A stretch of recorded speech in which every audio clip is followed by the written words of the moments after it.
Cut off এর মধ্যেই থাকবে এরকম একটা এক্সপ্লেন করছি, ঠিক আছে?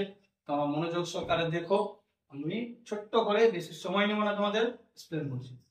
তো মেল ক্যান্ডিডেট, ওয়েস্ট বেঙ্গলের মেল ক্যান্ডিডেট যারা ছেলেরা আছে তাদের কাট অফ 2022 এন্ড 23, ঠিক আছে? 2022 এন্ড 23 কে আমরা টার্গেট করে 2024 এর কাট অফ করব, ঠিক আছে? তো তোমরা মনোযোগ সহকারে দেখো, আমি ভালো মতন এক্সপ্লেন করছি। তো 2022 এন্ড 23 সালে জেনারেল ক্যাটাগরি ভ্যাকেন্সি ছিল 186টা, তো কাট অফ গেছিল আমাদের 100। ওবিসি ভ্যাকেন্সি ছিল 102টা, কাট অফ গেছে 93 এসসি ভ্যাকেন্সি আছে 107টা আর কাট অফ গেছে 92। তারপরে এসটি ভ্যাকেন্সি ছিল 23টা, কাট অফ গেছে 96। ইডব্লিউএস ভ্যাকেন্সি ছিল 46টা, কাট অফ গেছে 63, ঠিক আছে? আশা করি বুঝতে পেরেছো।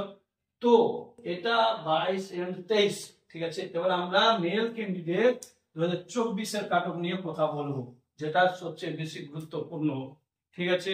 তো বলি, বেশি কথা বাড়াই না। তো জেনারেল, যারা জেনারেল ক্যাটাগরি থেকে বিলং করো, এবার ওদের ভ্যাকেন্সি আছে 229টা। ওয়েস্ট বেঙ্গল শুধু বর্ডার ডিস্ট্রিক্টে 229টা ভ্যাকেন্সি আছে। তো কাট অফ আমাদের যাচ্ছে 89-93, ঠিক আছে? 89-93 মানে খুব একটা বেশি না, আগেবারের তুলনায় অনেকটাই কাট অফ কম, বুঝতে পারছো তো? আগেবারের তুলনায় কাট অফ অনেকটা কম। তো তার জন্যই বলছি ভালো করে মন দিয়ে দেখো। আর আমি এমনি বলছি না যে এবারে 90% আমাদের বেঙ্গলের ছেলের অনেকগুলো জব হবে, সিওরিটি আছে, হবেই হবে। তো বেশি কথা বলি, ওবিসি 219টা ভ্যাকেন্সি আছে, যেটা কাট অফ যাবে 85 থেকে 90, ঠিক আছে? এসটি ভ্যাকেন্সি আছে 50টা, শুধু সিআইএসএফ, বারবার বলছে শুধু সিআইএসএফ 50টা ভ্যাকেন্সি আছে, কাট অফ যাবে 86 থেকে 90, ঠিক আছে? এসসি ভ্যাকেন্সি আছে 229টা, 229টা মানে অনেক ভ্যাকেন্সি। এসসি ভাইরা রেডি হয়ে যাও তোমরা। তো 229 কাট অফ থাকছে 80 থেকে 85, কত থাকছে? 80 থেকে 85। ইডব্লিউএস, ঠিক আছে? 99টা ভ্যাকেন্সি, কাট অফ যাচ্ছে 54 থেকে 60, বেশি যাচ্ছে না, 54 থেকে 60 মাত্র, বুঝতে পারছো? তো এবার আমাদের ফিমেল, মানে আমাদের বোনরা যারা আছে, যারা ফিজিক্যাল মানে পরীক্ষা ভালো পাস করেছে, ফিজিক্যালে যাবে, তো যাই হোক ওদেরও কাট অফ নিয়ে একটু আলোচনা করি। শুধু মেল করলে হবে না, আমার বোনের এখন বেঙ্গলের বোনরা অনেক আগিয়ে, ঠিক আছে?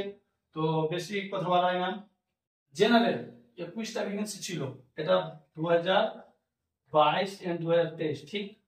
21টা ভ্যাকেন্সি ছিল, সেখানে কাট অফ গেছিল 98, ঠিক? ওবিসি ভ্যাকেন্সি ছিল 11টা, যেখানে কাট অফ গেছে 89, ঠিক? এসটি ভ্যাকেন্সি 3টা ছিল, কাট অফ গেছিল 100 মানে 100। আর এসসির ভ্যাকেন্সি 12টা ছিল, কাট অফ গেছিল 86 মানে 86। এবার আমরা দেখব 2024 এ কি হবে, ঠিক আছে? 2024 যারা ফিমেল ক্যান্ডিডেট যারা জেনারেল আছে, ওদের আছে 71টা ভ্যাকেন্সি, কাট অফ যাবে 85 থেকে 90, 85 থেকে 90 মাত্র। তোমরা প্রিপারেশন করে নাও, ঠিক আছে? ওবিসি যারা আছে 38টা ভ্যাকেন্সি আছে, কাট অফ থাকছে 80 থেকে 85, 80 থেকে 85, খুব একটা বেশি নাই, আশা করি সবাই 80 প্লাস হয়ে গেছে, বেশি ভাবো না। যারা এসসি আছে, ওদের ভ্যাকেন্সি আছে 42টা, ঠিক আছে? তো ওদের কাট অফ যাচ্ছে 76 থেকে 80, 76 থেকে 80, এর বেশি থাকছে না।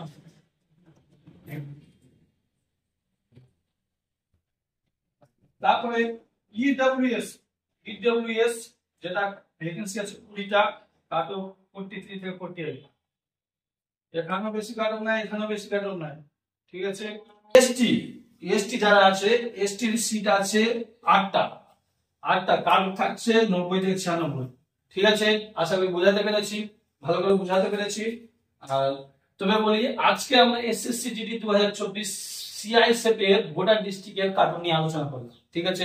তোমাদের যদি ফার্স্ট চয়েস হয়তো বিএসএফ বা আসাম রাইফেল এরকম কিছু আছে, ওর কাট অফ নিয়ে জানতে চাও তো কমেন্ট অবশ্যই করবা, আমরা ভিডিও পুরো এক্সপ্লেন করে সেম ভাবে দিব, ঠিক আছে?